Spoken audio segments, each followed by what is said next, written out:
Hi there. Tonight we dim the lanterns and return to a time when a woman's no didn't just raise eyebrows. It stirred God's kin and kingdoms. So take a breath. Let the hum of the fan fill the room. Pull your blanket up and settle in. You've wandered into one of those sleepy history stories again, the ones that rustle like parchment and echo down quiet corridors of time. If you're here, it means you're curious and just maybe a little tired. That's all right. You're in good company. Before we slip too far into the past, just a little ask. If this kind of gentle dive into forgotten corners of history soothes you, you might consider tapping that like button or subscribing, but only if it genuinely feels right. I'm not here to startle you awake with alerts or shouty calls to action, just quiet stories whispered in the dark.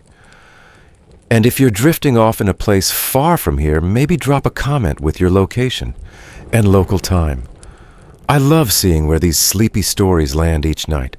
Now close your eyes figuratively or literally and let's begin. You're standing by the village well.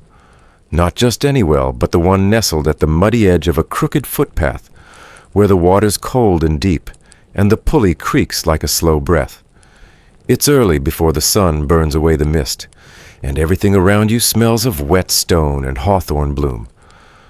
The bucket in your hand isn't heavy with water yet, but something else, something you can't quite shake. Whispers. Not in your ears exactly, but behind them, traveling on the morning fog like a rumor, already grown legs. Someone knows. They know you refused him the miller's son, the one your mother kept nudging you toward at market, the one with the thick wrists and the laugh like a clanging bell, the one everyone said you'd be lucky to have, as if luck were a sack of flour or a roof that didn't leak. You said no. Maybe not loudly, maybe not with fire, but you said it clearly enough. And now the village is buzzing like a kicked beehive. Your dress is patched at the knees. Your shoes have long since lost their laces. But none of that mattered before. Now every flaw feels magnified. You imagine the other girls whispering as they fetch water or pluck hens. You imagine their mothers talking as they sew. You picture the old men pausing mid-whittle to lean in closer. And the thing is, you're not imagining. It's already started. You lower the bucket slowly into the water, the rope scratching like dry breath through the pulley wheel. You try to focus on the simple motion of it all, the rhythm, the creak, the splash. But the stillness won't return. Not now. Refusing a marriage proposal here isn't just defiance, it's disruption. A stone dropped in a tight-knit pond.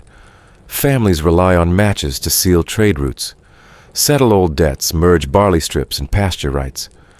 To say no is to say I'll live outside that system, and no one really lives outside that system. Not for long. You've seen it before. An older cousin maybe, or the neighbor's daughter who lives alone now by the woods, trading nettle broth for firewood and clutching her shawl when people pass. You know what it means. And yet you did it anyway. When you return home, the porch creaks like it's scolding you. Inside, your mother is at the hearth, stirring something that barely deserves the name porridge. Thin, watery, the kind that sticks to the bottom of the pot, but never fills your belly. She doesn't look at you, not right away. She just stirs, round and round and round. Finally, her eyes flick to your face, not accusing, not yet. Just searching, measuring, the way she once checked your fever with the back of her hand. You place the bucket on the floor. Water sloshes over the rim and darkens the dirt beneath it. She doesn't flinch, doesn't ask about the water, doesn't ask anything, but her eyes say it all. Do you know what you've done? Of course you do. You've heard the stories. Women who say no end up in strange places, on the edges of villages, in corners of convents, buried under years of stares and silent meals. You sit by the fire, rubbing your fingers together. The skin's rough from chores, but the cold of the bucket still lingers in your bones. You remember your aunt, your mother's cousin, who once said no to a marriage match. She lives alone now in a hut patched with moss and pride. The children call her Witch Leaf, though she never brewed anything stronger than willow tea. Her goats are her only company. You wonder what your name will become. Outside, the hens are stirring, scratching the frozen earth. Your father's boots crunch toward the door. Soon he'll know too. Soon the whole household will. You listen to the wind moving through the thatch above your head. It sounds like the breath of something old, something tired. Maybe that's what you are now, a little more tired, a little less young. Saying no did that. It aged you somehow. Not in years, but in how the world holds you. Tomorrow they'll talk louder. The baker's wife will whisper when you pass. The priest might visit. Your mother may not defend you. And still, despite the chill spreading up your spine, you feel a strange flicker in your chest. Not pride, not exactly, but something shaped like it. Because for all the ways this might break you, you still said no. You wake the next morning before the light has a chance to properly spill into the cottage.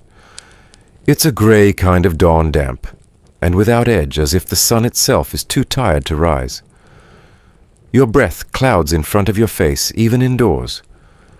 The fire must have died entirely in the night, and no one bothered to rekindle it.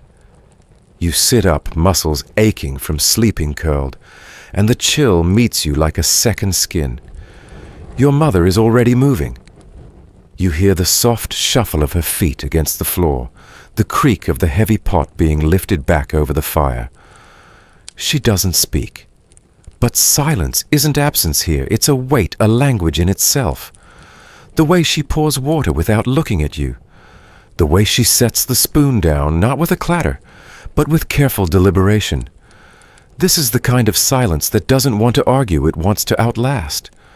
You cross the room, slowly wrapping your shawl tighter, and kneel near the hearth where warmth once lived. You hold your hands out as if heat might still be hiding in the ashes. There's no need to ask what's for breakfast. It's the same thin porridge again, oats, or what's left of them cooked in water, just long enough to call it food. The spoon she uses is chipped at the lip and polished smooth by decades of stirring, like all tools here. Things that outlast people. Things that do what they're told. When she finally speaks, it's only this: I was younger than you when I married your father. You say nothing. She stirs. I didn't love him either. Not then. Maybe not ever. But I knew what he was. Land, meat, firewood, and a name that didn't shame my brothers at the tavern. The words land without force. She's not trying to convince you. She's reminding herself of the rules that kept her upright all these years. Rules you've now cracked by simply saying one small syllable-long word. Your fingers trace the grains of the wooden table. You count knots. You breathe through your nose, slow and quiet. There's a bowl set in front of you with a single dip of pale gray porridge. You eat not from hunger, but to fill the silence with a sound other than your own breathing. In villages like this, tiny dirt-tracked clusters of thatched roofs marriage was more than tradition. It was a survival strategy. By the 14th century, peasant marriages in Western Europe were less about love and more about land consolidation, political alliance, and social order. In some places like England and northern France, the church had gradually seized more control over marriage rituals and legality requiring formal blessings and bans to be read aloud in public. But among peasants, informal unions still thrived, and familial arrangements often overrode spiritual ones. Your family's field isn't large, but it borders the miller's family's land, and the miller, pompous, pink-faced, and always smelling faintly of yeast, has long seen your dowry not as love, but as an expansion. A few chickens, a corner of barley, access to the South Stream. Refusing him wasn't just social rebellion. It was economic sabotage. You know this. Your mother knows it. That's why she doesn't yell. She just stirs harder. I heard his mother at the well, she says, voice thin. Said you think you're too good for them. Said she'd see to it your name wouldn't be whispered at any match table again. Your spoon pauses midair. You want to say, I don't care. You want to say, I'd rather live alone than next to that drunk brute forever. But your throat doesn't obey. Your mother's hands are rough, gnarled like tree roots. You remember when they used to braid your hair. You wonder if she would do it again if you asked, or if that version of her vanished the day you said no. After breakfast, she hands you a basket. Pick eggs, she mutters, and you know it's not a request. You pull your shawl tighter and step into the morning where the dew hasn't lifted, and everything feels slightly heavier than it should. In the chicken yard, the hens cluck like they've heard the news. One pecks at your foot and you scold it softly, not because you're angry, but because talking to animals is easier than speaking to people today. The eggs are warm beneath your fingers. Life still goes on, doesn't it? You pass old Elric's fence on the way back. He's leaning on the gate, as always, whittling something no one ever sees completed.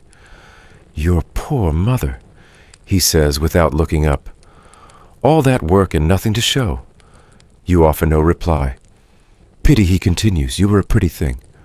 Once. This time you don't stop. You walk eyes fixed on the path until his voice is swallowed by the morning sounds. The sheep in the east field, the creak of a cartwheel, the cough of a child still too young for chores. Inside, your mother is scrubbing the floor. It's not dirty. She's just angry. That's how it shows. There's something almost ritualistic about it, scrubbing with stiff bristle and silence, as if cleaning could undo the past few days, as if water can wipe away a decision.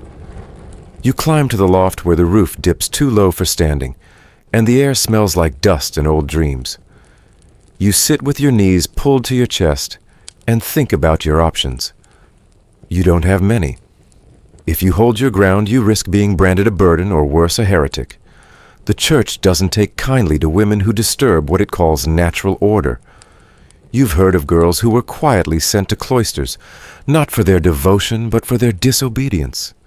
At least one of them, Marta wasn't, it ran away. No one ever says where she ended up. Only that her mother cried for weeks, and the priest gave 3 sermons on obedience after.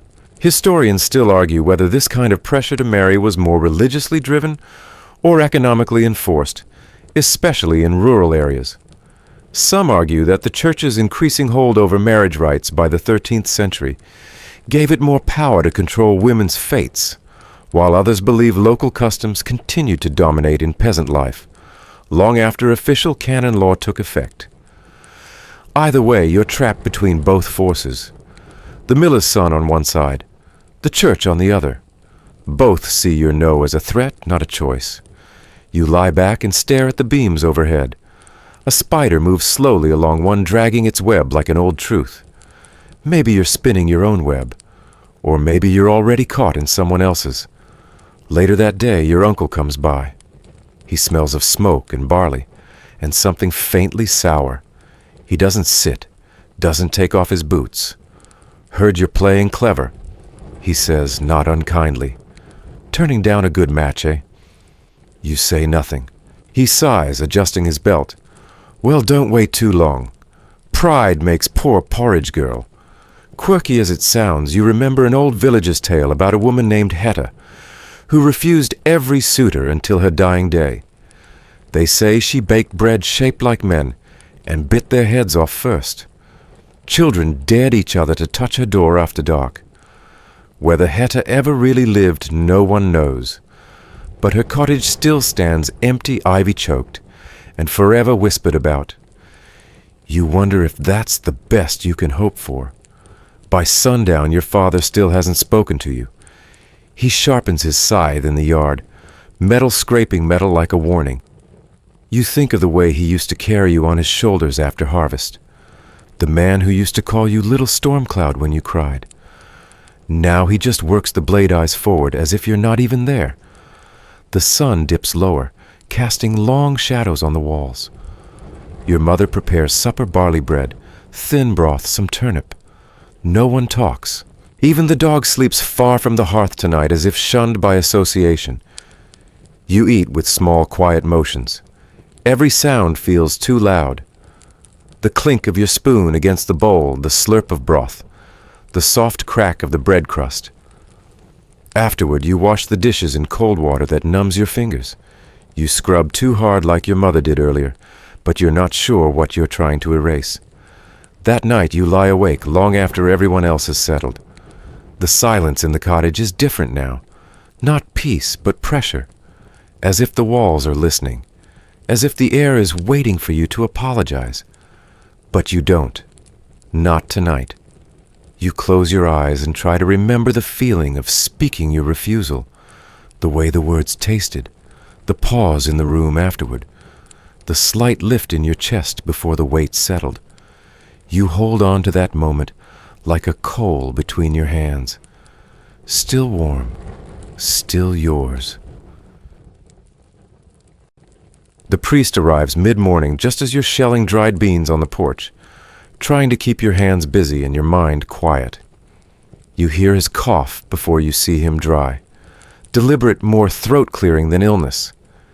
It's a sound designed to be heard and obeyed, one that carries weight far heavier than his wool robes suggest. You straighten instinctively, smoothing your apron, though it's already clean. Your mother emerges from the doorway with damp palms and a lowered gaze. Your father, who had conveniently found chores in the woods this morning, remains absent. That in itself says more than any confession ever could.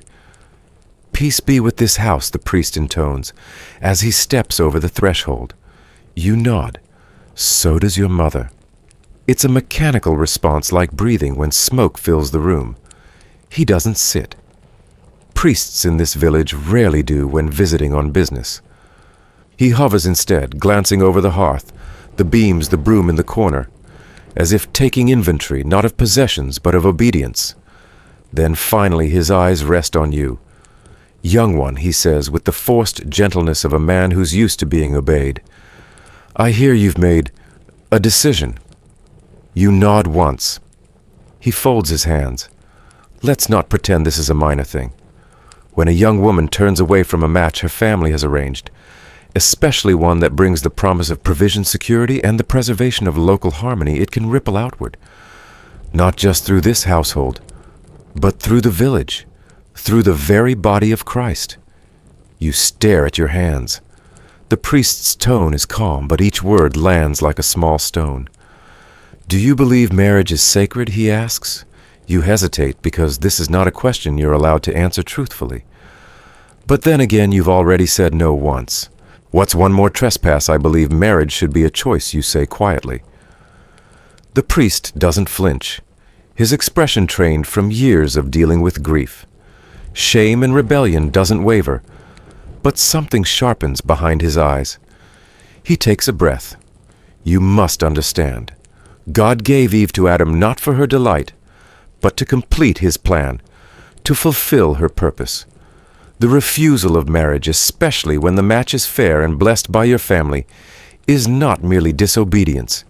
It is a rejection of divine order. You glance at the rusted iron cross that hangs above the hearth. It's crooked, leaning just slightly to the right, like it's grown tired of holding its pose. The priest notices the direction of your gaze. That cross is a reminder of sacrifice, of surrender. You want to say that Eve never asked to be made. You want to ask why Adam isn't blamed more often. But you don't. You simply nod again. Not in agreement, just in acknowledgement. The priest shifts his weight. Your mother tells me you've shown reluctance, he continues. But I urge you to reconsider. The miller's son is willing. He has land. He attends Mass. These are not small things in a time like this. Time like this. He means the hunger, the shifting seasons, the fields that flood and then dry too fast, the wolves that stray closer to the edge of the woods each year, the quiet, slow way the world seems to be unraveling, not all at once, but thread by thread. And here you are pulling a little more. Historically, by the late Middle Ages, the Church had codified its teachings on marriage into canon law, asserting that marriage was a sacrament that required mutual consent. But in practice, especially in rural communities, Women were often pressured into matches arranged for property and alliance, not love. The legal right to say no existed technically, but societal, economic, and spiritual consequences loomed large, particularly when priests served as both moral guardians and village enforcers. I have counseled many, the priest says, pacing now. Some girls who refused found themselves in harder lives alone, unsupported, exposed to scandal. A manless woman invites temptation, sin, and when she falls, so does the honor of her family. He pauses. Do you understand? You nod again, not because you agree, but because you understand the price. The priest softens his voice. There are places, of course, for women who feel unsuited to marriage. Holy places, convents. Devotion can be a balm, a place to restore order. But you hear the warning behind the velvet words. Go willingly to the cloister, or be dragged in disgrace. He blesses the room before he leaves, flicking holy water toward the lintel. You watch the droplets land and vanish into the air. When he's gone, your mother releases a breath she's been holding since sunrise. She looks at you not with anger, but with a fatigue that bends the shoulders forward, a weariness stitched into every hem of her dress. Why, she asks, not accusing, but honestly confused. You don't answer. You can't explain that the idea of waking each day next to that man, of shrinking into a shadow in someone else's house, of becoming something soft and silent, terrifies you more than any hunger. Instead, you say, because I want more. Her expression shifts just slightly. Not approval, but not scorn either. That night you hear her and your father speaking in hushed tones. Words like stubborn and ruin and option drift through the floorboards. The word nunnery floats up too, followed by silence. The next day the priest returns not to scold, but to deliver a gentle package. A pamphlet about St. Bridget, a woman who refused marriage to become a nun, who declared her virginity a shield against the obligations of men. You run your fingers over the parchment. The saint's legend feels too clean, too neat. They don't mention the frostbite, the hunger, the loneliness. Here's something most don't know. Many convents in medieval Europe required a dowry for entry. Not as steep as marriage, perhaps, but still enough to keep many daughters from access, unless their families were particularly devout or particularly desperate. The Church promoted the idea of spiritual marriages to Christ. But behind closed doors, abbesses often negotiated with families over costs and suitability. A convent was less an escape, and more a lateral transfer from father to priest to prioress. There's even scholarly debate about whether women in convents had more freedom, or simply a different kind of confinement. Some argue that within the cloister, women gained access to education, writing, and medicine. Others say the walls served the same function as husband's control. You think about that as you sweep the floor. The idea of trading one prison for another. You'd rather build your own walls, uneven maybe and drafty, but yours. By midweek, the rumors have thickened into something sour. At the market, people no longer whisper. They speak plainly now, as if your shame has passed its incubation period and grown legs. She's too proud. She thinks she's above the rest of us. Watch your sons. She'll lure them next. You lower your gaze, not because you agree, but because it's the only defense left. There's a phrase you hear from one of the baker's apprentices said with a sneer. Untouched bread turns moldy. You nearly laugh. Not because it's funny, but because it's the oldest lie of all, that a woman without a man is decaying. You want to answer with something biting, but instead you pay for your turnips and walk away. Later at the well, you overhear something that makes your skin chill. They should just marry her off to God. And someone else, an older woman with fingers stained from nettle, says, or to the ground. It's not a threat. Not really. But it tastes like one.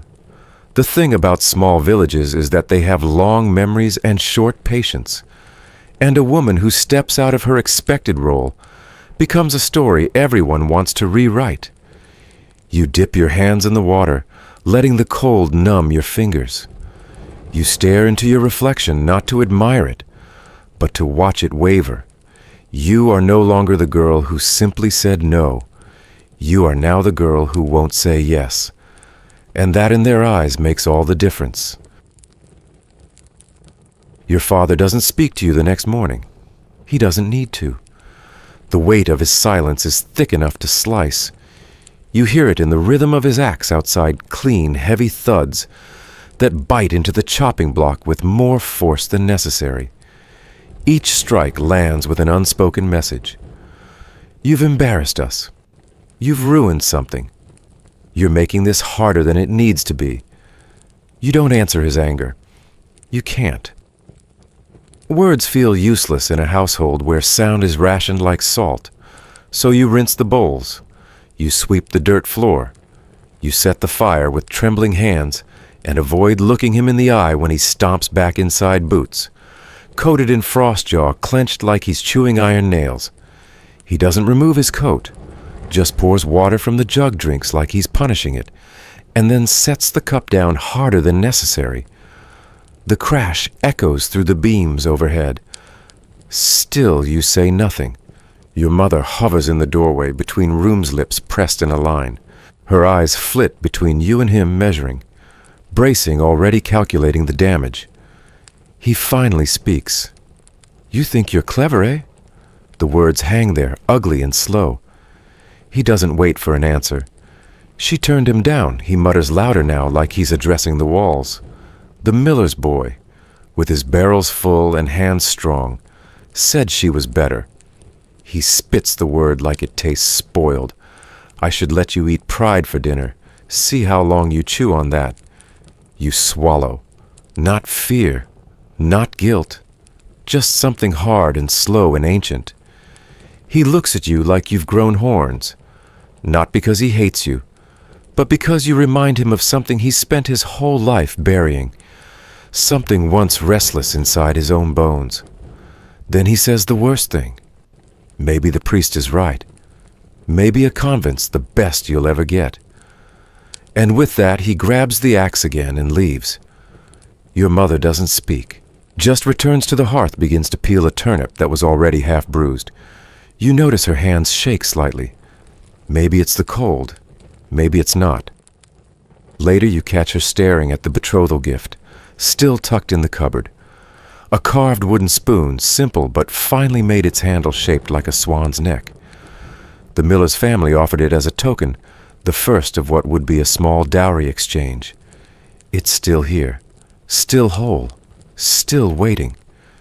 She touches it as though unsure whether to burn it or polish it.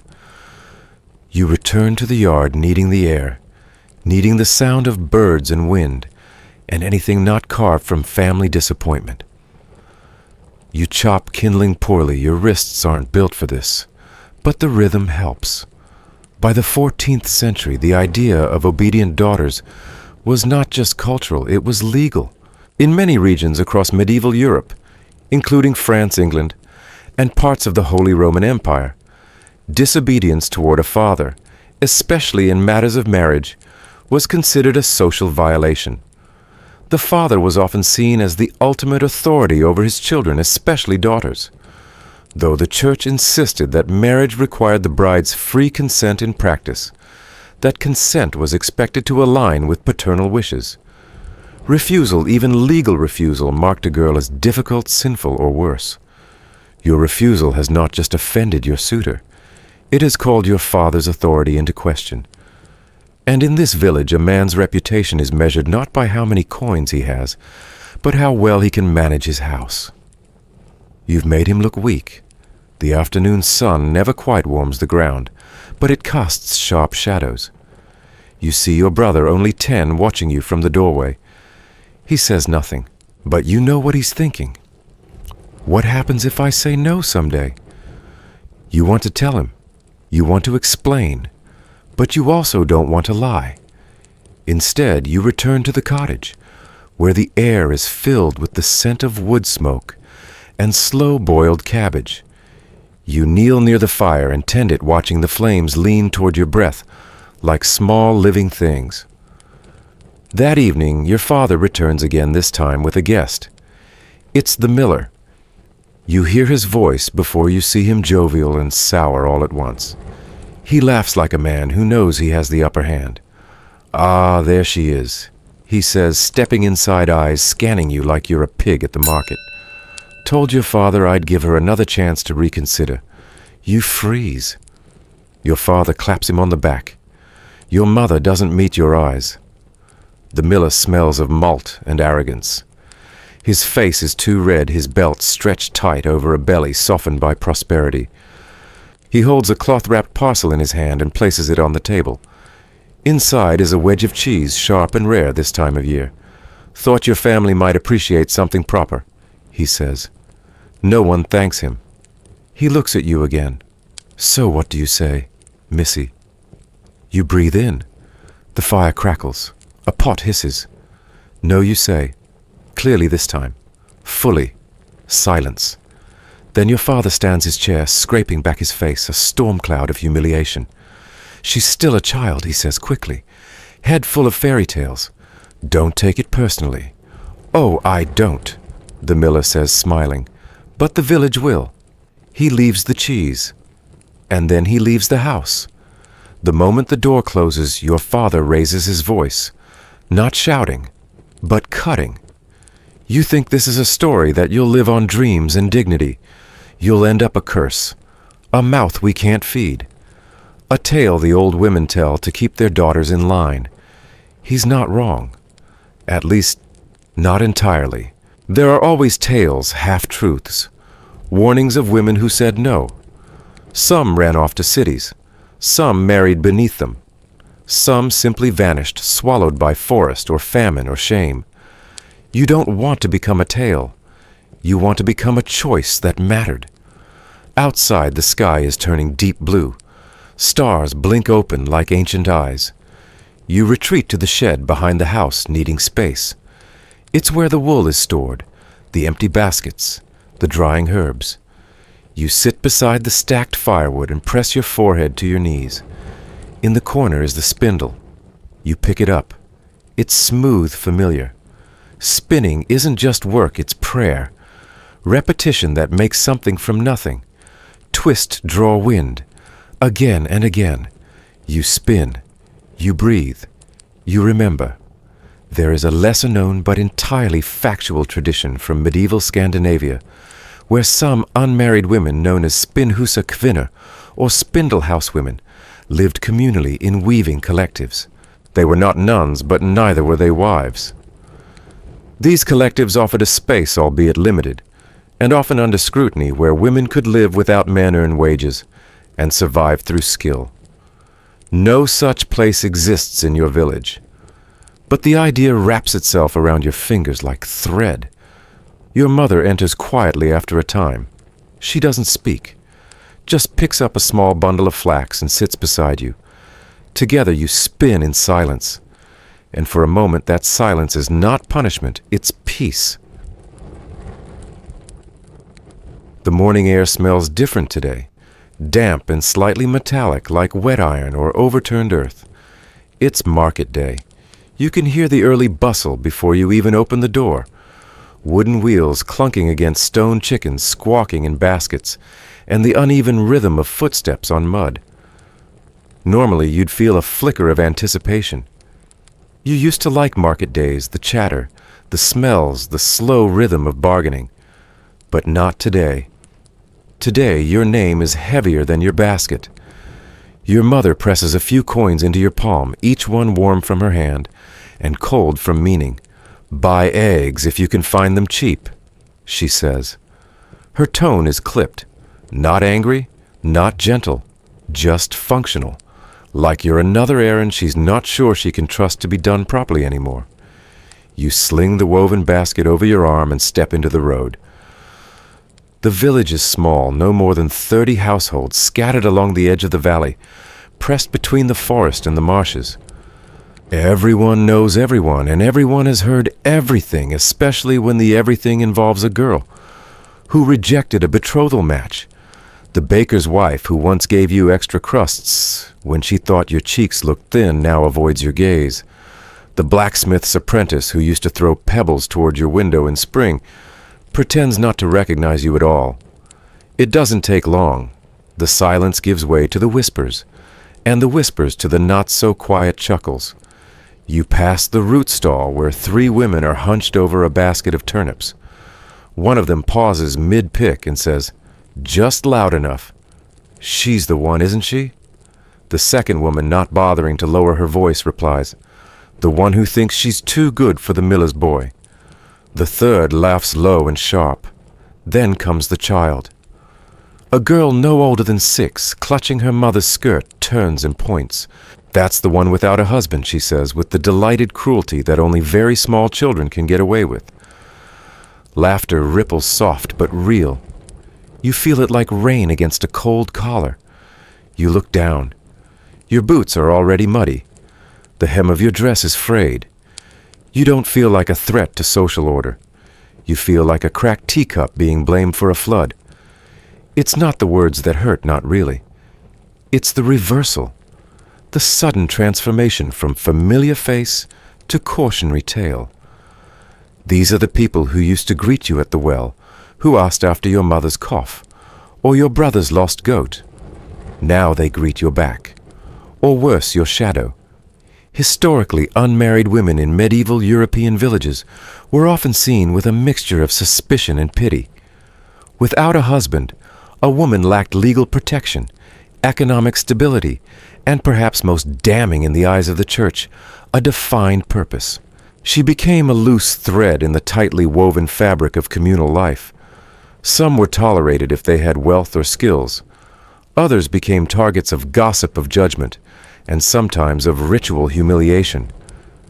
There are stories older than this village of women who were paraded through streets with signs tied to their backs, or bells tied to their waists. In parts of England and the Low Countries, public shaming rituals known as skimmington rides, or charivari, would sometimes be used to mock or ostracize people who defied social roles, especially women who rejected or dominated their husbands. The echoes of those customs still linger, even if no one ties bells to you now. Still you hear the metaphorical ringing. By the time you reach the egg cellar, your shoulders are stiff and your mouth dry. The old man squints at you. "You again," he mutters. "Didn't think I'd see you here so soon." You nod once, say nothing. He gestures to the half-cracked basket of eggs. 3 coppers. Take or leave. It's too high. Last week it was 2. But you don't argue. You place the coins into his palm and walk away. On your way home, you pass the church. The door is ajar, as it often is on market mornings, an invitation to those who need to sit and breathe in the quiet. You almost keep walking. But then, without deciding, you step inside. It's dim, cold. The stone always holds a chill, no matter the season. You sit in the back where the wooden pew is worn smooth by generations of elbows and knees. There's no one else here except the statue of the Virgin at the altar, and a single candle still burning, though barely. You sit, and for the first time in days you let yourself feel it.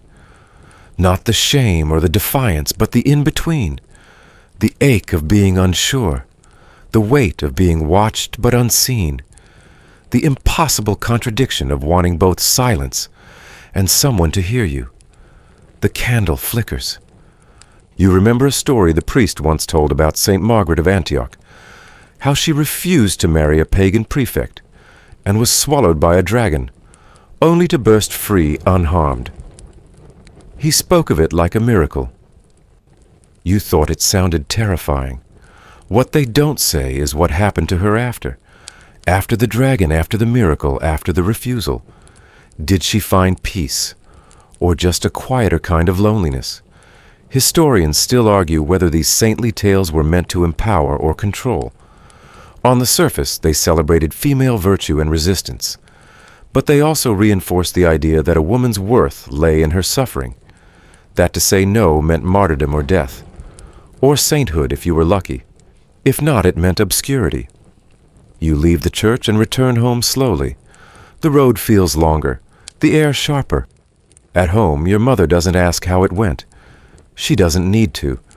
She sees the eggs and the look in your eyes and nods once as if confirming a calculation. Your father is out again, possibly avoiding you. Or himself. You sit by the fire and try to warm your hands. The basket is still heavy on your arm, even empty. Later, as dusk edges into the windows, your mother reaches for the betrothal spoon again. She polishes it with a rag as if preparing it for a guest that isn't coming. People talk. She says, not looking at you. They always have. They always will. You nod.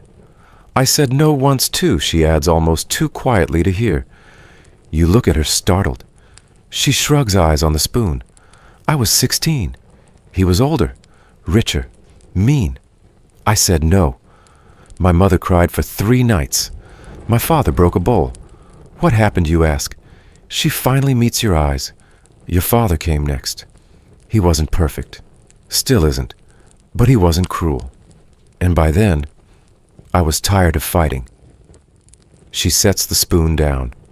You may end up with no one, she says softly. Or someone worse. Or maybe you'll find someone kind. But no matter what you choose, the fight doesn't end when they stop talking. That's just when it gets quiet enough for you to hear your own voice again. That night you sit by the hearth spindle in hand. The yarn slips between your fingers like thoughts. The village outside has dimmed. The rumors haven't stopped, but they've settled like dust. Waiting, watching. And you spin. Not for escape, not for peace, but because it's the only thing that's still yours. You wake to the sound of distant bells. Not church bells, those are deeper, slower, deliberate. These are smaller, lighter, with a sharp jingle that pricks the air like pins. At first you think it's a dream. Then you realize it's real, though not meant for you. Not yet. You pull yourself from the pallet slowly. The fire has died. Again. The coals whisper as you stir them with a stick, but they do not spark. Smoke curls low and lazy as if reluctant to rise. You bundle into your shawl and open the cottage door. There, just past the elder tree, you see them. 3 children skipping down the lane. 2 boys and a girl carrying sticks wrapped in rags and jingling with bells. They're laughing not cruelly, just carelessly like children do. Behind them follows an older woman, arms crossed, eyes sharp. She's watching them, but not for fun. Then you see her, a girl about your age, her head bowed, her hands folded tight against her apron. She walks barefoot along the muddy lane, her hem soaked, her face unreadable. Around her neck hangs a string of bells tied loose, so they clink with each reluctant step. You don't need to ask what this is. You've heard of it before the shame walk. In some villages, when a girl refused a match too publicly, too defiantly, the community took it upon itself to remind her of her place. In your grandmother's time, they said girls like that were walked around the central square with bells at their waist, or hanging from a collar, sometimes wearing a white veil or a crown of straw. It was meant to simulate a mock wedding, a parody of what she should have accepted. In others, it was meant to mark her as a cautionary tale. This is what happens when a woman steps out of line. And now it's happening again. Not to you, but close enough. The bells jingle as the procession turns down the lane. One of the children notices you standing in the doorway and grins as if inviting you to join. You step back inside and close the door gently. Still the sound lingers. Historically, variations of these public humiliation rituals existed across Europe, especially in tight-knit rural communities. In England, practices like the skimmington or rough music paraded individuals, often women, through streets with Pan's bells, or even dead animals tied to their backs. Though commonly associated with adultery or perceived sexual deviance, the purpose was broader to enforce social conformity, especially in matters of marriage and obedience. France had similar rituals known as charivari, and parts of Italy conducted symbolic mock weddings as punishment. No one writes these customs down officially. They're not church law, not codified. They live in whispers and memories in the spaces between things that should and must happen. By the time the sounds fade, the cottage is quiet again. Your mother doesn't ask what you saw. She doesn't need to. The set of her mouth says she knows. You return to the spindle, but your fingers shake, and the thread snaps twice before you manage to twist it smooth again. Later that afternoon, your father returns from town with a strange quiet around him. He doesn't speak to you, not even with his eyes. But something's shifted. You hear it in the way he sets down his tools, the way he slumps into the bench near the hearth, like a man who's made peace with something grim. You wonder what he's agreed to. That evening, the priest comes again. Not with books, not with warnings, just a gentle smile and an envelope sealed in wax. Your mother opens it. You don't need to look. You already know. An official invitation to visit the convent in the next town over. Not an order. Not yet. Just an option. One meant to soothe your father's shame, calm the gossip, and preserve the image of piety and duty. You stare into the fire. The embers look like blinking eyes, half-lidded and tired. The heat doesn't reach your bones. There's no mention of a dowry in the letter. Not yet, but it'll come. They always ask gently at first, how much grain can you offer? Any coins tucked away, a second dress. The payment needn't be much, they'll say. Just enough to prove you're willing to give something up. You've already given up quite a bit. It's a historical fact that most convents in medieval Europe required a dowry or entrance fee, even for girls entering as novices. The fee varied. Wealthier convents demanded more, poorer ones less, but the expectation was widespread. Without a dowry, a girl's acceptance depended heavily on the influence of her family or the generosity of the religious community. In rare cases, noblewomen could be admitted as daughters of the house without payment. But peasants they paid in grain wool or livestock. You don't say anything while your mother reads. You just watch the spoon, the one from the miller's family, still resting in the cupboard. A bribe, a symbol, a leftover. That night as you lie in bed, your mind drifts to the girl with the bells. Her steps, her face. You wonder how long she will carry that sound in her head. You wonder how long before it fades, or if it ever does. You fall asleep to the imagined jingle of her footsteps. In the days that follow, people begin speaking to you again, but not kindly. It's more like they've reclassified you. You're not invisible anymore, but you're not trusted either. You're something in between, unpredictable, possibly contagious. The baker gives you stale bread with a smile too sharp to be sincere. The healer skips your house when offering herbs, then forgets to collect the ash she asked your mother to save. You overhear a new rumor that you turned down the miller's boy because your heart belongs to the devil. Another claims you've already taken vows in secret. Someone says you've been seen in the woods gathering moss and whispering to crows. It would almost be funny if it weren't so plausible.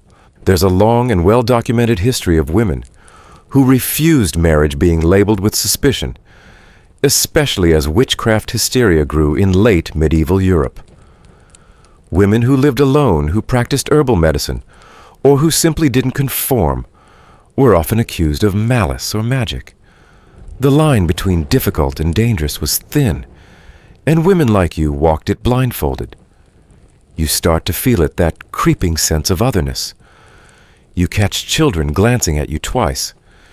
You notice how your name, once said with familiarity, is now whispered with careful precision, like a spell someone isn't sure they should cast. The worst part, you understand why. People don't fear witches because they believe in curses. They fear them because witches are women who don't need anything from them. And in a village where everyone's survival depends on someone else's obedience, that's terrifying. One evening, as the sun slips down like a coin beneath the hills, you sit by the well. The water reflects your face, mud-smudged, solemn, older than it was last week. You think about the other girls in the village, the ones who said yes, the ones who never got the chance to say anything, the ones who said no and disappeared. You wonder which one you'll become. The well creaks as you drop the bucket. The water comes up cold and quiet. You drink. and for a moment the bells in your mind finally stop. Not forever, just for tonight. You walk home slowly, the path, familiar but different somehow, like it started to forget who you were. And maybe in time you will too. The next morning arrives in a haze, as if the sun itself is uncertain whether to rise. You sit by the hearth, brushing ash from the edge of the stones, trying to coax a little warmth from the ember pile. There's enough for a weak flame, just barely. You huddle close shawl wrapped around your shoulders like armor, though it doesn't guard much. The priest returns that day, not alone this time. With him is a tall, silent woman in a gray mantle. She looks older than your mother, but walks with the posture of someone who's been unbent by years of kneeling.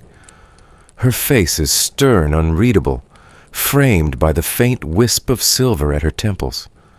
She doesn't smile. Not once.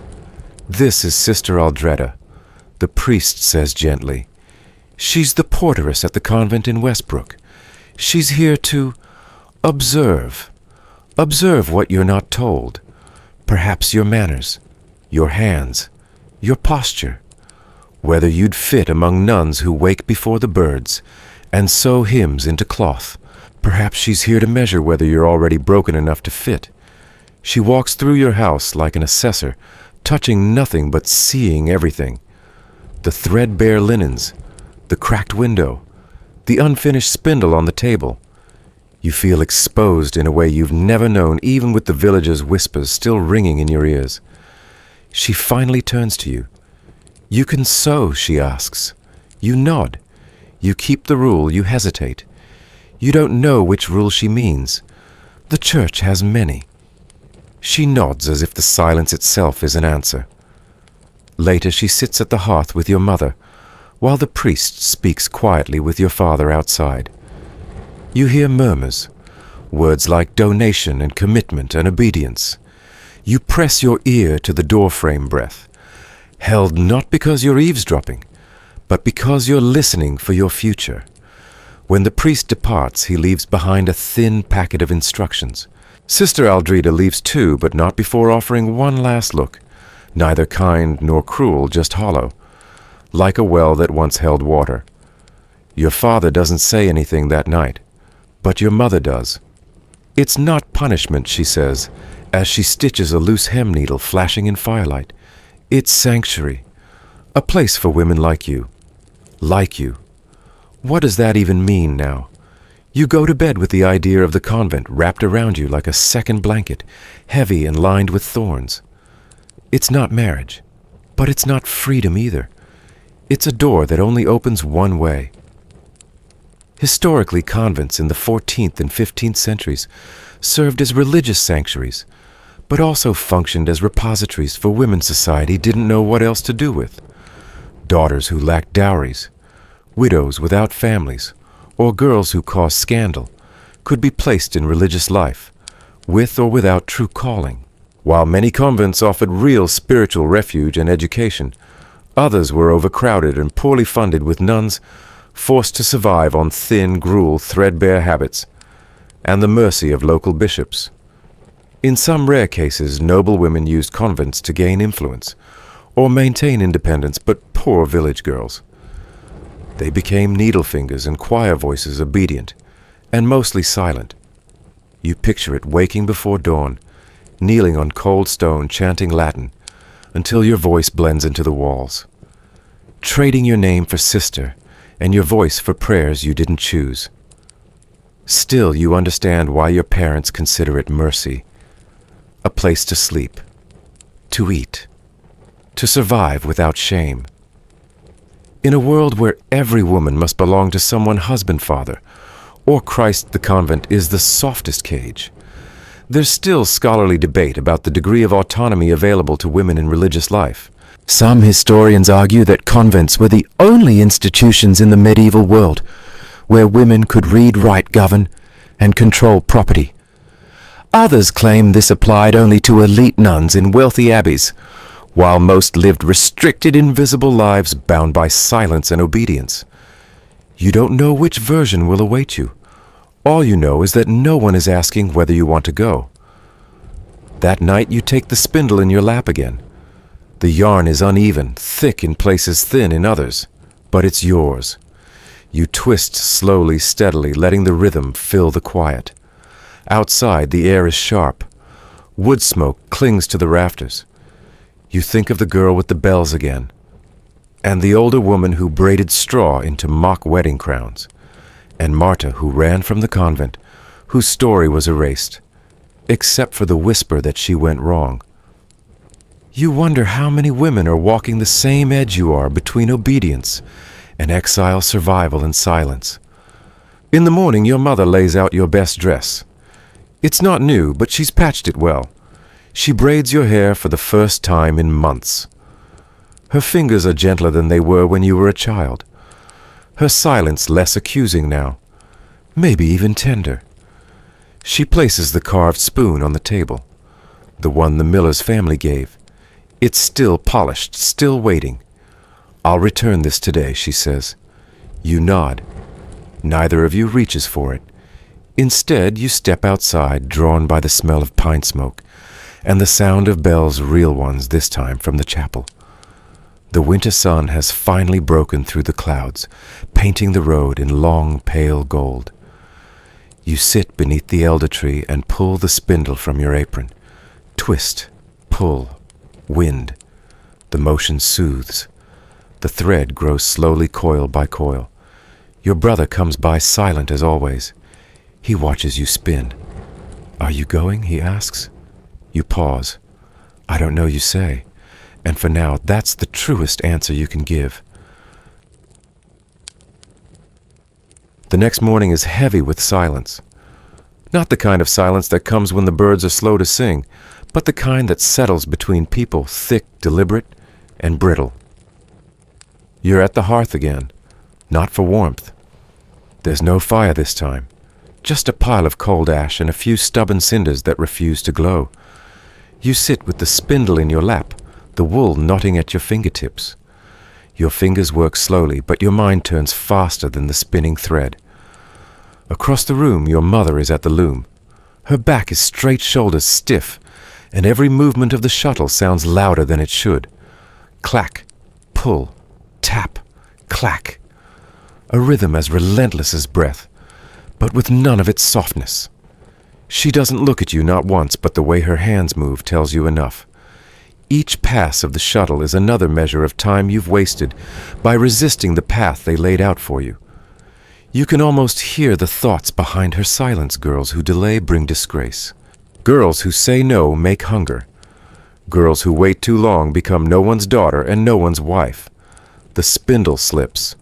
You catch it with your palm and the thread breaks. Again. You twist it back together.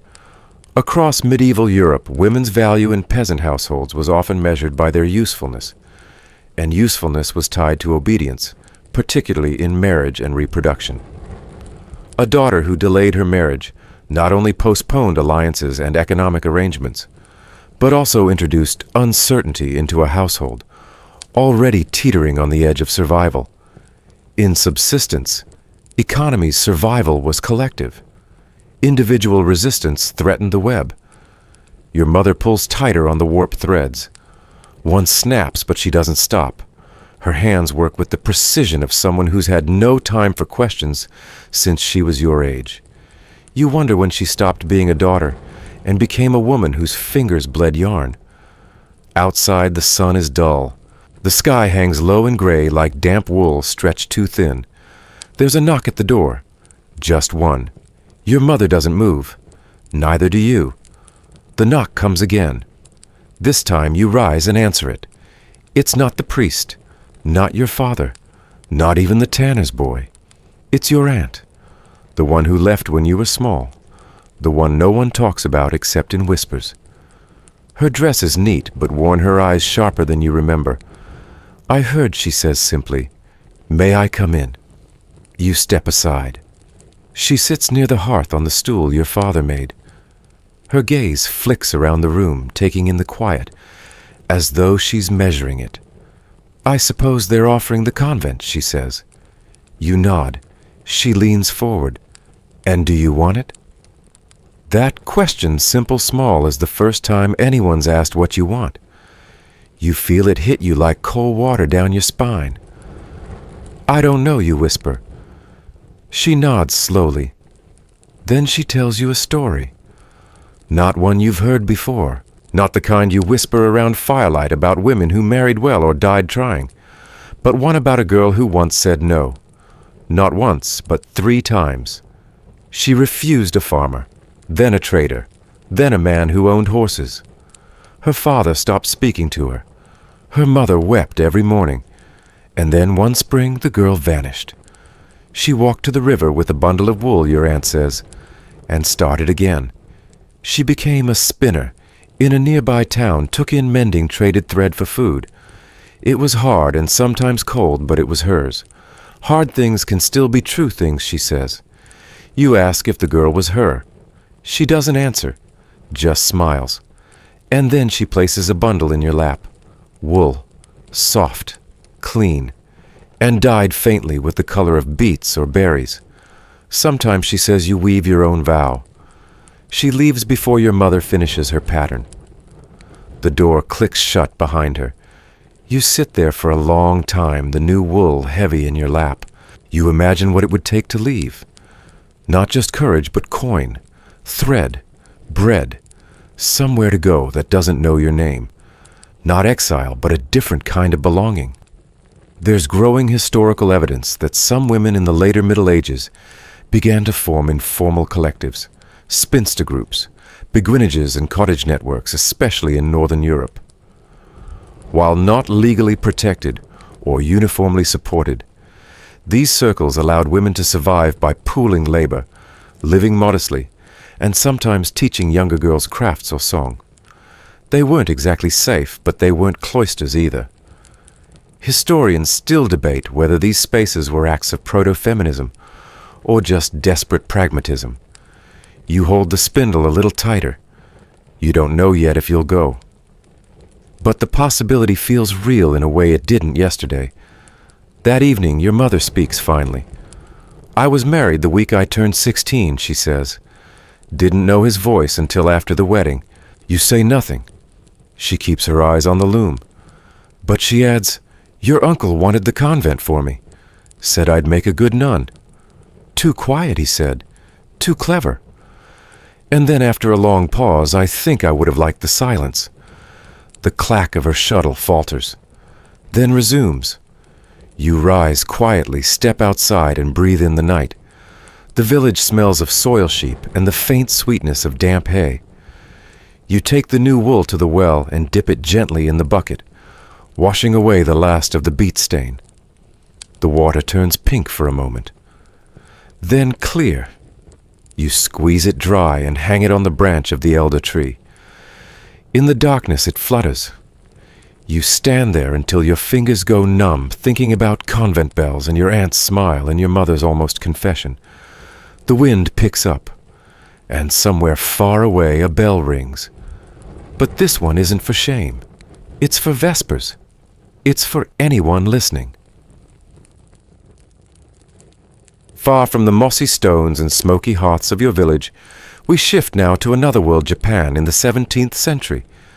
The air smells different here of incense, and sandalwood, of charcoal ink and plum wine. The footsteps don't press into muddy paths, but glide over smooth tatami mats. You are someone else now, but not entirely different. The shape of your defiance still fits. You sit kneeling and Caesar your back impossibly straight. Every movement, even the way you breathe, is choreographed. You've been trained for this, refined to a polish. The tilt of your fan, the cadence of your laugh, the perfect angle to pour tea. You are a geisha, not just a dancer or entertainer as some might mistakenly think, but a master of arts of calligraphy, of poetry, of timing of charm as sharpened as any blade. Men of rank seek your company, not because you belong to them, but because you don't. That distinction is everything. But today one of them has asked more, a daimyo wealthy and powerful. He's requested your hand in marriage. You bow your head. The silk of your sleeve pools on the floor like water. But your answer is still no. Refusing this marriage isn't just about personal freedom. It's about staying in the role that gave you identity mastery, even a sliver of control in a world that rarely offers it to women. And in Edo period Japan, for a geisha marriage meant retirement, obedience, the end of your voice. Historically, geisha were not prostitutes as often misrepresented in the West, but trained artisans within a distinct cultural class that emerged during the Edo period, 1603 through 1868. Their role was to perform music dance conversation and poetry within tea houses, entertaining elite clients while remaining unattached. Once married, a geisha could no longer practice. For many, it was a cage dressed in kimono silk. You lift the teapot carefully, letting the steam swirl up between you and the daimyo. The space between you feels like a chasm now. He chuckles. "I could make your life easy," he says. You smile. "I already know how to live hard." You reply softly. His face tightens. The room cools by several degrees. In this society, a woman's silence is often mistaken for agreement. But silence can be a kind of sword, just sharp enough to draw a line no one else sees until they cross it. Later that night, you sit alone in your small quarters, behind the okiya, the geisha house. You run your fingers along the lacquered combs on your table. Each one was earned, each one a battle disguised in petals and fan folds. You think about how the girls here learn to move like ghosts, soft-footed, invisible until summoned. But ghosts, remember, you were trained for art. But no one trained you for this moment, when choosing your own life makes you suspect. And that's the risk now. You may lose clients, patronage, reputation. The mistress of the okiya speaks to you the next morning. Her tone is calm, but the words come clipped. "He is powerful," she says, and you embarrassed him. You lower your gaze not in submission, but in survival. "I didn't intend dishonor," you say. She nods, but you chose it. There are rumors now, quiet ones, that you become prideful, that you've grown too attached to your independence, that maybe you're too old to be clever anymore.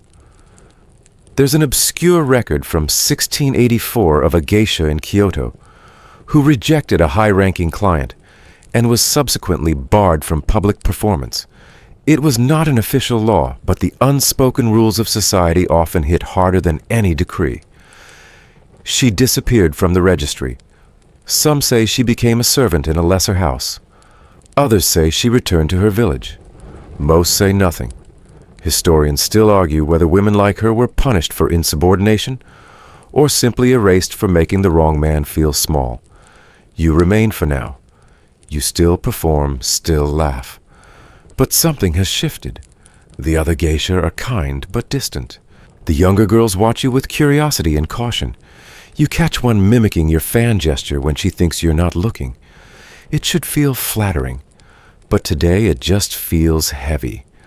At the tea house that evening, you perform a song you learned years ago. One with lyrics no one really listens to anymore. A spring without bloom still draws the bee you sing softly. Though the petals have fallen, the nectar remains. A few guests nod along distracted, but one, an older samurai with cloudy eyes, meets your gaze and bows slightly. He understands. You finish the night with your face still painted, your lips a perfect red half-moon. But under the layers you're tired, not just of smiling, but of being the performance.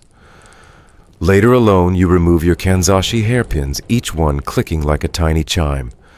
And you wonder not for the first time if it's worth staying. But then you remember the girl who arrived here with nothing but a name and a voice. And you think maybe saying no isn't defiance. Maybe it's the only honest word you've ever been allowed. You don't speak much anymore. Not because you've forgotten how, but because there's nothing left to say that isn't already buried under years of silence. You are 15, or you were. Now you are just a widow. In Ming Dynasty, China, widowhood is not a transition. It's a final form. And for you it arrives like winter, early, bitter, and long. Your husband died after 6 months of marriage. You barely remember his face. Just the weight of the hairpin ceremony, the sour taste of the wedding wine, and the feeling of being moved into a house where you could never rearrange the furniture. The mourning veil goes on, white, not black, a symbol of your purity, and more importantly, your permanence. Because in Ming China, a good widow doesn't remarry. A good widow weeps silently, keeps her hair tied high, and lives a life of dignified isolation. Your virtue is now measured by how still you can become. Under the Confucian-influenced moral codes of the Ming dynasty, 1368-1644 widow chastity was praised, and at times officially rewarded. In fact, some women who remained chaste and unmarried after their husbands' deaths were honored with inscribed arches or stone tablets. The state, eager to enforce a stable social hierarchy, tied female virtue directly to loyalty, even to dead husbands. And so you sit, day after day, hands occupied with embroidery, silk threads in bright hues, peonies, phoenixes, cranes, all symbols of luck you no longer believe in. You are not angry. Not exactly. Just suspended. Like the paper kites children fly in spring, tugged upward by invisible forces, but always tied down. When neighbors pass your window, they nod solemnly. Some admire your composure. Some pity your youth. A few whisper. She refused a second match, they say. Her family must be worried. They are. You know this. Your father visited once last year. Sat with your uncle in the outer room, sipping tea that was more ceremony than comfort. They talked about grain prices, about winter storms, not about you. But you felt it in the pause before they left, the unspoken weight of a daughter who no longer brings honor through marriage. Your aunt gives you cloth sometimes, says nothing but folds it gently linen for embroidery silk for mending. You use it to make sachets, sell them quietly through a servant. Enough for rice. Candles. A life so small it doesn't even cast a shadow. But your work is fine. So fine, in fact, that one sachet ends up in the sleeve of a magistrate's wife. She asks who stitched it, learns your name. A week later, a letter arrives. It's an offer.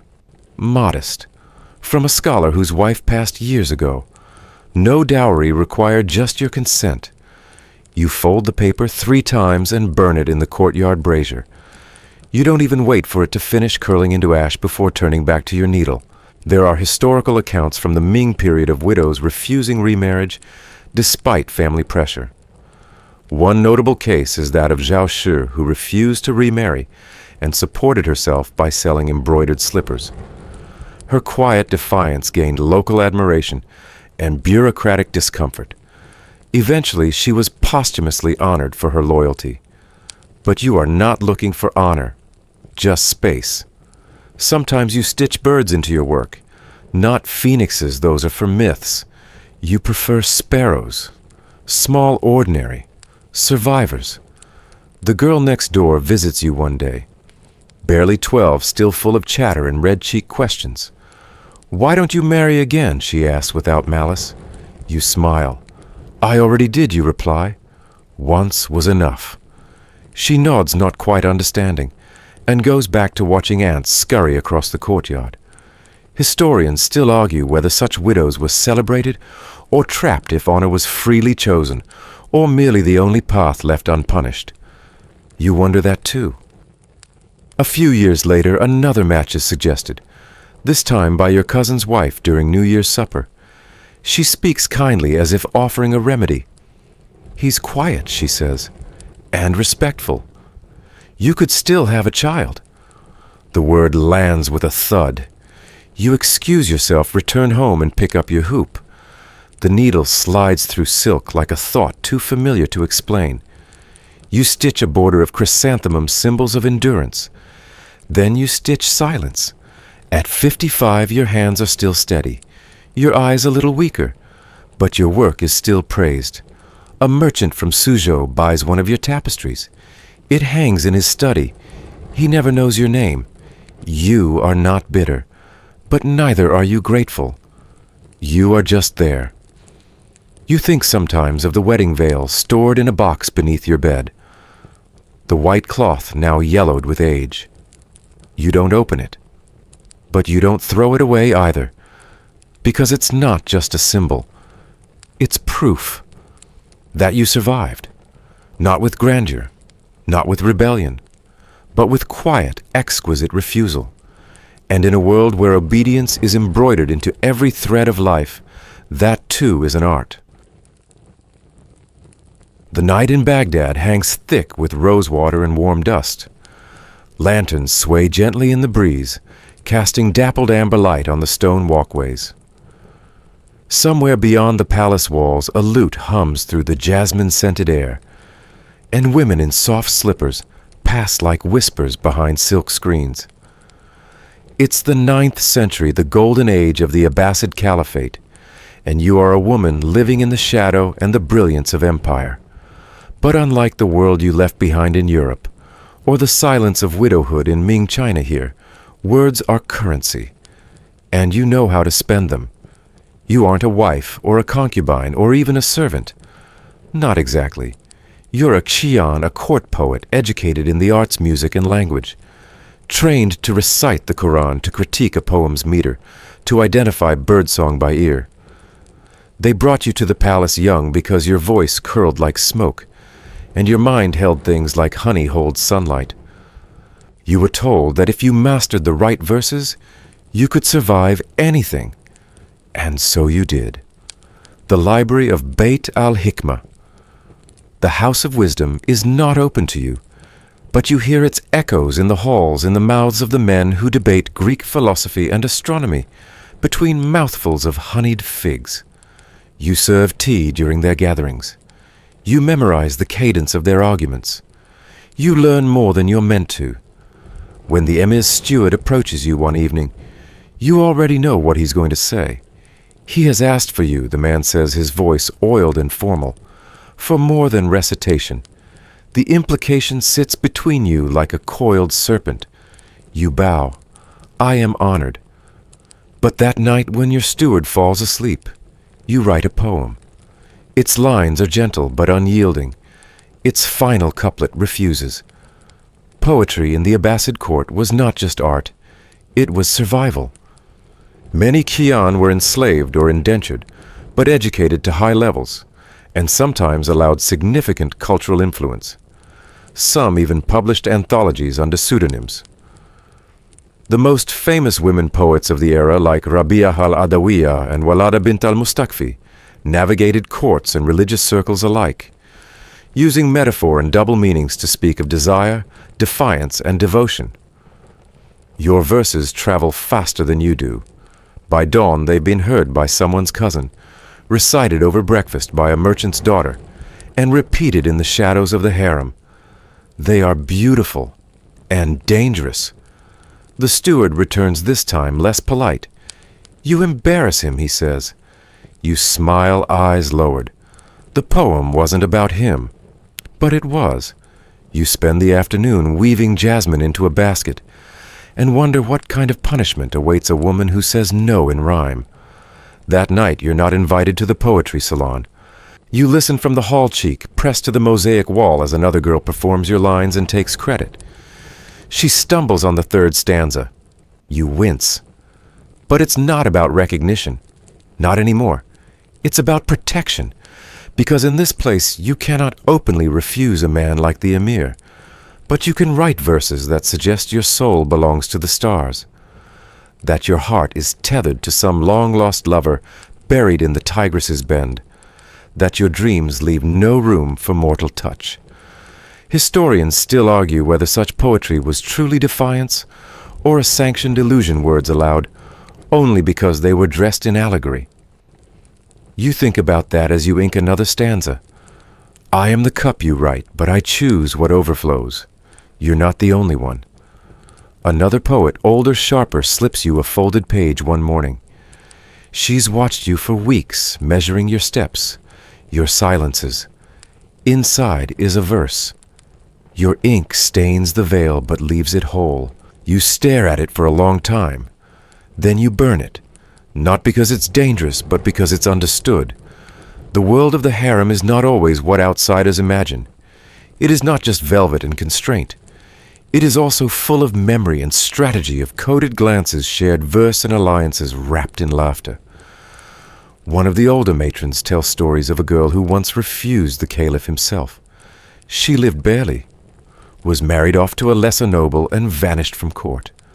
But her poems, the matron says, still circulate in Kufa, copied by hand, whispered between merchant wives like sacred charms. You think about that girl sometimes, and you wonder, was it worth it? You write more carefully now. You layer your metaphors like veils, soft enough to be dismissed, sharp enough to cut. You speak of longing of rivers that don't return to their source of silences, that outlast song. And sometimes the emir still sends for you. But you feign illness.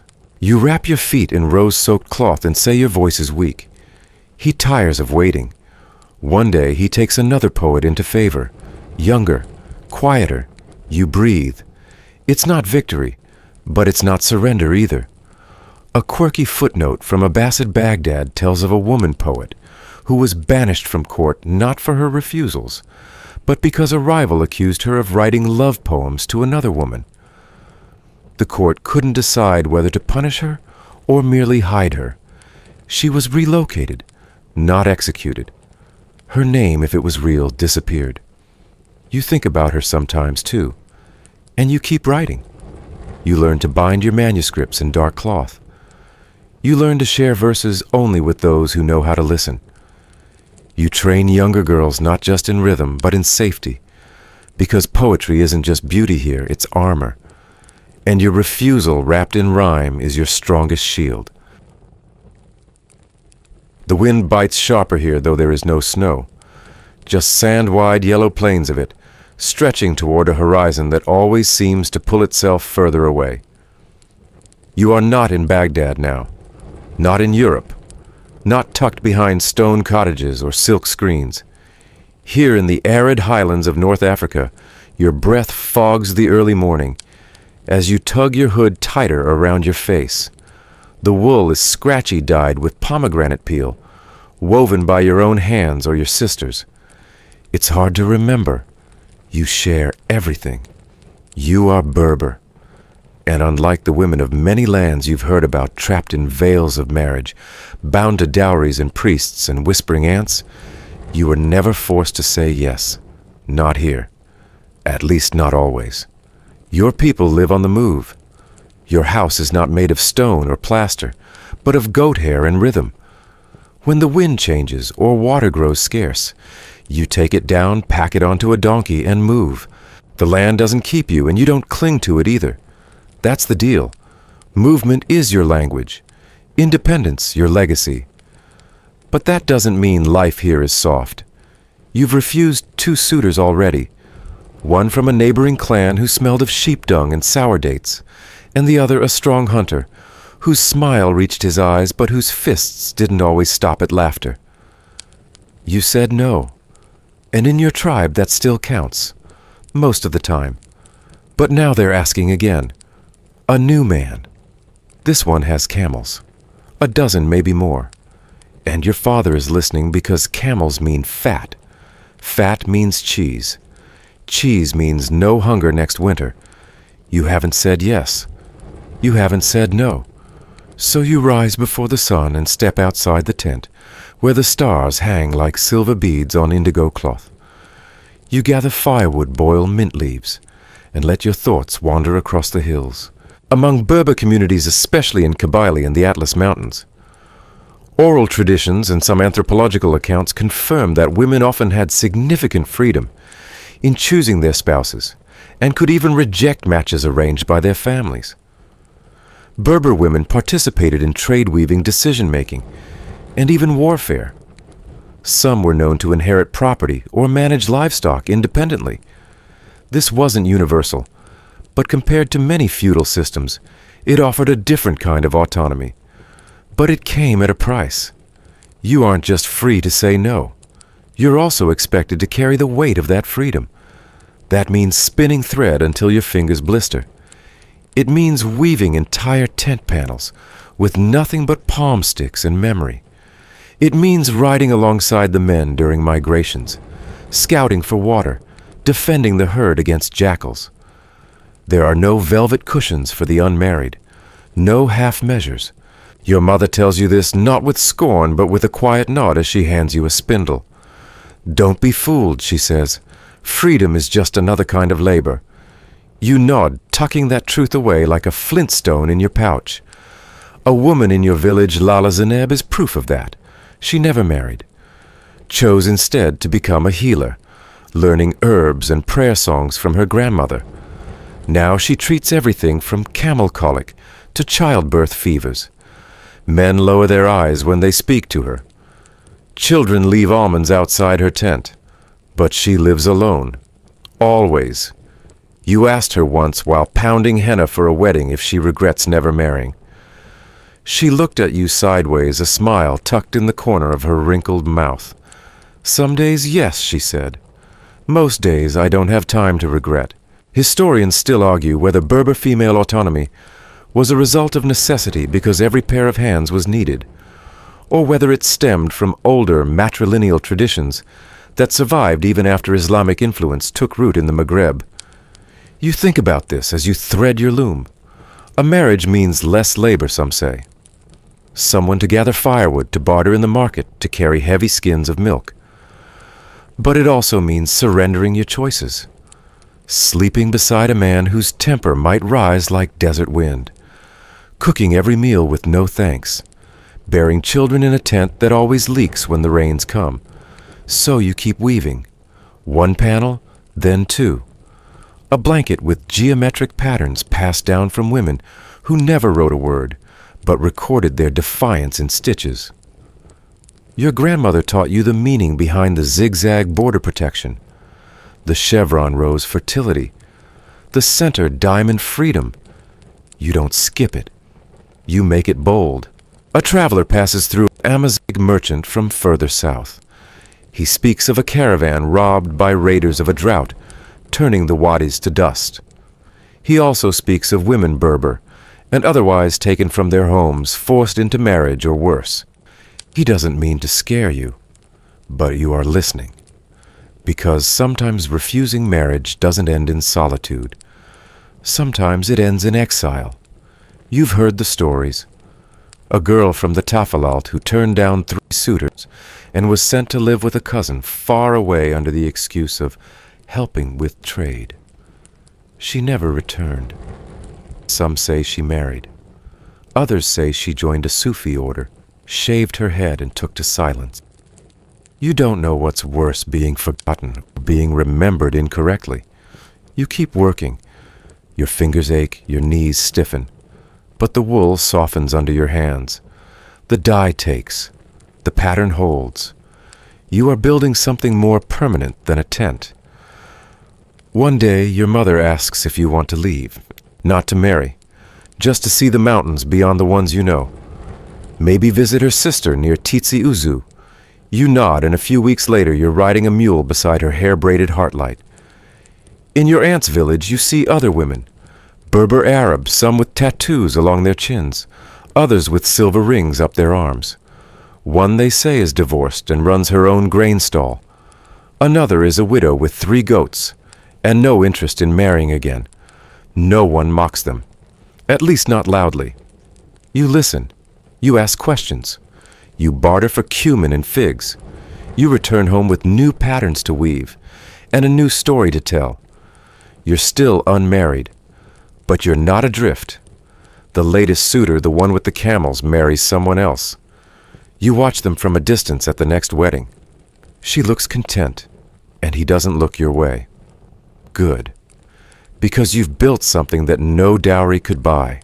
A fringe but fascinating anthropological tidbit notes that among certain Tuareg Berber groups, especially in earlier periods, women often held and passed down family tents and could initiate divorce. They also composed poetry and sang songs known as asekal, which sometimes included playful or pointed commentary about men or marriage. Some women became known for their wit and verbal duels, earning respect through mastery of language. You think about composing a song of your own. Maybe you will. Maybe you already have stitched into the panels of your tent, carried in your footsteps across the highlands. Because here, refusal is not rebellion. It's tradition carried like water in a goatskin, not always easy, but necessary. The sun beats down on a land that has already known 10,000 summers. Its reflection glints off limestone temples and columns carved with stories no one fully remembers. You are in Kemet, what will one day be called Egypt. But for now, the winds still carry the scent of lotus blossoms and fresh papyrus, not diesel or tourists. The Nile moves slow and godlike, ignoring the dramas that unfold along its banks. You are a woman, a scribe's daughter. And unlike many of your sisters in other parts of the ancient world you can read, that is not a small thing. You trace the columns of hieratic script, with your fingertip mouthing the words aloud under your breath. The ink has faded, but not the truth. This is a legal document, a copy made for study, preserved in your father's archive. And the story it tells is perhaps your own. It's a marriage contract, or rather a dispute over one. Because once during the reign of Rameses II, a young woman refused to marry the man her uncle had chosen. She brought her case before the village elders and scribes. Not only that she won, mainstream historical fact. In ancient Egypt, particularly during the New Kingdom, Zhou, 1550-1070 BCE women held legal rights that were uncommon in many other ancient societies. They could inherit property, initiate divorce, and appear in court to defend themselves. Papyrus records, including marriage contracts and dispute cases, show that women could and did legally resist unwanted marriages. You sit cross-legged on the cool floor of your father's office, surrounded by scrolls, each one a whisper from the past. They smell of ink age and dried reeds. You imagine the girl from the document standing in a reed-walled court-heart, hammering beneath a linen sheath, facing her uncle's fury and the scribe's quills. You wonder what she felt when the judgment came down. Freedom, relief, or fear of what would come next. Because the law might have been on her side, but society rarely was. You've seen it with your own eyes. A girl from a merchant family in Memphis who was allowed to reject an older suitor. His temper legendary, his debts worse. Her father supported her. Legally, she was untouchable. But the market women never smiled at her again. The priests gave her clipped blessings. And when her father died, his brother refused to let her return to the family house. She disappeared into Thebes or maybe somewhere further, her name never spoken above a whisper again. You understand the game. The law is a parchment. Society is a flame. If you're not careful, you'll burn the one with the other. That's why you're here now, studying precedents. You've refused a marriage arrangement with a man who boasts of his connection to the vizier's clerk, but cannot recite a single line from the instructions of Ptahhotep. Your father didn't protest, not at first. But now the whispers are creeping in about how he's too lenient, too soft, too proud of a daughter, when he should be proud of a son-in-law.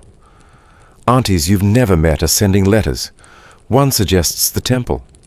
Another proposes exile to her estate in Elephantine. You fold your arms and return to the scroll. This one is even older, scratched in demotic on a faded page. A woman, a widow, who argued before a city court that she would not remarry until her sons were grown. She won too. But the annotation in the margin added later says she never regained favor. You feel a bitterness in your teeth. Historians still debate whether ancient Egyptian women's legal rights translated into real social freedom, or if these rights were largely symbolic and used primarily by elite women with family backing or financial leverage. You think about the stories passed from mouth to ear, the ones not written on papyrus, of women who cursed unwanted husbands by burying onions under their beds, of others who cut off braids and left them on doorsteps, a symbol of severed ties, of love letters between girls who'd rather marry each other than any man the village could offer. You think about writing your own letter, maybe not to a person, but to time itself, a kind of record, so that in another 1,000 years a girl like you will sit cross-legged on another floor and know she wasn't alone. You dip your reed pen into the ink, testing the line, but before you can write, your father enters. He says nothing at first, only watches you. Then he sighs. "The priest of Sobek," he mutters, "says the suitor's family is angry." You don't answer. You wait. He also says you must speak for yourself. In court. That is not unexpected. But your stomach turns. Not from fear of the court, but of the people who will watch. Still you nod. And a week later you stand before the village tribunal. Sunlight slanting through palm fronds your linen dress, pressed your spine a reed in the wind. The suitor speaks first. His voice is oily with offense. He calls your refusal an insult. He names your father ungrateful. Then it's your turn. You speak of the texts you've read, the cases you've studied. You invoke the name of Merit Ptah, the first known woman physician. You quote a proverb. A woman may walk where the Nile flows if her feet are steady. You say you do not seek rebellion, only choice. The elders exchange glances. The priest frowns. The scribes take notes. And then they nod. You win. But it doesn't feel like victory. Because the next morning your sandals are missing from the doorway. Your maid doesn't return your scarf. The neighbor boy throws pebbles at your window. Whispers chase you in the marketplace.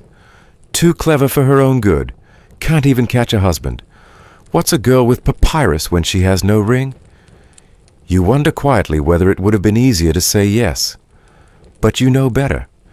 Because even when you're quiet, the world will write your story for you unless you write it first. A quirky tidbit from ancient Egypt. In some temple districts, women could serve as musicians and chantresses, wielding both religious and social clout. Certain priestesses of Hathor were renowned for their education and autonomy. In rare cases, they used their roles to resist marriage or remain unmarried entirely, though this was not common, and usually reserved for elites. You take that story too. You fold it into your mind like a pressed lotus. At night, you sit beside your father in the study. He doesn't speak of marriage anymore, but he's older now. His hands shake when he ties scrolls. You do it for him, and you begin to write not just copies, but records of what you've done, what you've seen, of the girl who defied the clerk's son, of your refusal sealed not with defiance, but with calm conviction. You think about how people say women are like reeds, flexible, delicate, but they forget that reeds make papyrus, and papyrus makes memory. The smoke clings low to the earth, rising in waves from the pyre built on the riverbank. The crowd stands at a distance, half reverent, half curious. You sit farther still, hidden under the shade of a neem tree, knees drawn tight to your chest, sari tucked beneath your feet, lest the red silk betray your presence. You're not supposed to be here, but you came. You had to see if she would jump. The widow. Her face powdered white, her arms stripped of bangles, eyes glazed like marble. Her husband's body lies wrapped in saffron cloth, already halfway to ash. The flames lick at his feet, and the crowd waits. She steps forward, the priests chant, and then she stops. Just for a breath maybe, a moment, a flicker, and you exhale. Because that hesitation is everything. She steps back, mainstream historical fact. During the Mughal Empire in India, 1526 to 1857, the practice of sati, where a widow was expected to immolate herself on her husband's funeral pyre, was not universally enforced across all regions or castes. While some rulers tried to regulate or discourage it, the tradition continued in many places, particularly among certain upper caste Hindu communities. In some cases, women were coerced or forced. In others, they were idealized as Sati Mata, revered for choosing to burn. Records from the Mughal court, including Emperor Akbar's show efforts to curb the practice, especially where it was clearly involuntary. But that hesitation, what did it cost her? You watch as a priest steps forward, his staff raised in silent warning. But the moment has passed. She bows, walks again, this time with resolve, and disappears into the flame. You turn away. The wind shifts. You run. Not because you're afraid of what you saw, but because you recognize it. Your marriage was arranged 2 harvests ago. A silk merchant's son, his skin scented with cardamom. His words dipped in sweet milk, but his fists like granite. You've heard the rumors. A bruise on the maid's arm. A crack in the garden urn no one will explain. And when you met him, he barely looked at you. Just your father, your dowry, your silence. You said nothing then, but after seeing the pyre, something inside you sparks. You run not home, but to the monastery. White stone, ironwood trees, a silence that doesn't suffocate. The Jain women here wear cotton robes, not jewels. They eat once a day. They bathe in rivers. They shave their heads not to grieve, but to begin again. And they don't marry. A quirky historical detail. Some Jain monasteries in medieval India provided refuge for women fleeing arranged marriages or the threat of sati. These sanctuaries demanded vows of celibacy, nonviolence, and renunciation. Not easy tasks, but for some it was better than the fate awaiting them at home. These women became nuns not always from devotion, but sometimes from defiance. You ask for entry. The elder looks at you, eyes like almond bark, soft but sure. She says nothing, just nods. You shed the red sari. You leave behind your nose ring, your anklets, your mother's embroidered shawl. You pick up a broom made of dried palm and begin sweeping. It takes hours, but you don't stop. Later, when the moon rises, you eat warm barley from a clay bowl. It's bland. It's enough. For the first time, you sleep without listening for footsteps outside your door. You stay for a season. You learn to chant verses from the agamas. You learn how to collect water without harming the insects inside. You learn how to stitch linen robes from torn donations. But the world does not forget so easily. Your uncle appears at the gates one afternoon, robes crisp with incense, voice full of righteousness. He demands your return. The elder says nothing. You say nothing. He leaves. But the message is clear. Sanctuary does not erase scandal. And scandal follows. Word reaches your mother through the washerman's cousin. She's a nun now, they say with a smirk. The neighbors leave sweets at the wrong house on festival day. Your family no longer gets invitations. Your sister's betrothal is postponed. Back in the monastery, a novice asks why your hands tremble during meditation. You lie. You say it's from too much scrubbing. But really it's the memory of that widow eyes blank stepping toward fire. And your guilt. Because you ran. But also your pride. Because you lived. Historians still argue whether the women who refused sati and fled to monasteries were seen as heretics, rebels, or just survivors. Some scholars believe these choices fractured familial bonds irreparably. Others argue they forged new female communities of power and resistance outside the patriarchal norm. You wonder which you are, a traitor to your family, or a trailblazer. The elder hands you a bundle, thread, a flint, and a scroll. Deliver this, she says, to the teacher in Junar. You nod, adjust your satchel, and begin walking. No one stops you, because now you're not a daughter, or a bride, or a ghost on the edge of a pyre. You're a messenger. Later, sitting beneath a pipal tree, you meet another girl. She walks with a limp. Her forehead bears the fading scar of a bindi pressed too long, too hard. She doesn't speak at first, but at dusk she hums a melody you recognize, the wedding dirge your grandmother once whispered to a doll. You hum back. She smiles. Sati didn't take her either. You make camp together, boiling lentils, weaving grass mats, trading stories in half-spoken phrases. She tells you of a widow who faked death and escaped inside a grain cart. You tell her of a nun who used silence as a sword, saying nothing but still changing everything. Together you begin walking toward Junner, not as fugitives, not as wives, but as women who said no. The path is narrow, the stairs are still sharp, but the air is clear. You don't look back, because the pyre no longer belongs to you. You burned that fear already. The cottage smells faintly of ash and lavender. The hearth, once cold, now glows with a steady orange warmth, low but alive. You sit where you always have on the old three-legged stool, with a shallow dip worn by years of backsides and spindles, and stories that rarely leave the walls. But tonight something is different. Your lap is no longer cluttered with tangled thread. Your yarn has found its rhythm. The spindle spins smooth each twist, a quiet defiance made steady by repetition. Outside the village paths darken beneath a new moon.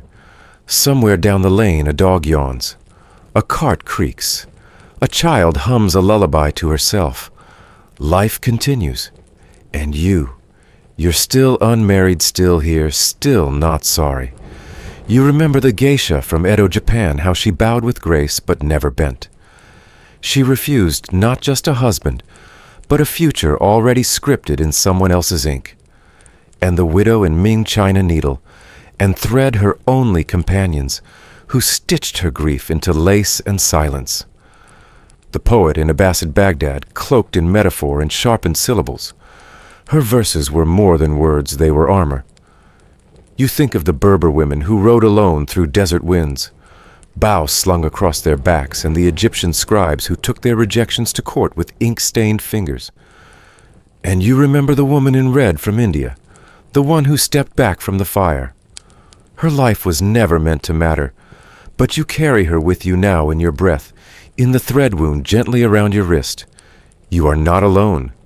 The world, for all its shadows, holds echoes of you everywhere.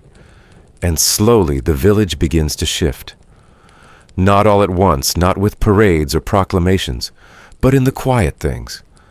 At the market, the egg vendor doesn't flinch when you pass.